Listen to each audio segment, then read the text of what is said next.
அனைவருக்கும் வணக்கம். நான் தான் மரங்களை பற்றி பேசப் போகிறேன். சுற்றுச்சூழல் பாதுகாப்பு என்பது ஒவ்வொருவரும் கடமைப்பட்ட பொறுப்பாகும். நாம் சுற்றுச்சூழலை பாதுகாக்க பல்வேறு வழிகளை பின்பற்ற வேண்டும். குறிப்பாக மரங்களை பராமரிக்கும் கடமை நமக்கு மிகவும் அவசியமாகின்றது. மரம் என்பது வாழ்வின் அடிப்படை. மரங்கள் காற்றில் இருப்பதால் கார்பன் டை ஆக்சைடை உறிஞ்சி ஆக்சிஜனை வெளியிடுகின்றது. மரங்களை அழிப்பது, மரங்களை வளர்ப்பது பற்றிய விழிப்புணர்வு இன்றைய சமுதாயத்தில் மிக முக்கியமானது. மரம் இயற்கை, மரம் மனிதர்களே. மரமாகிய நான் நிழல் மழையை தருகின்றேன். உங்களுக்கு தேவையான ஆக்சிஜனை வெளியிடுகின்றது.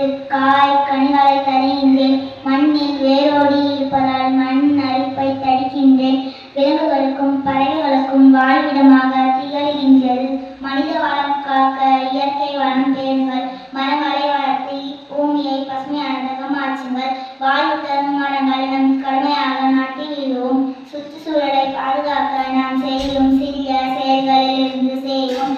நம் புவியை பாதுகாக்க ஒத்துழைக்க வேண்டும். வீட்டுக்கு ஒரு மரம் வளருங்கள்.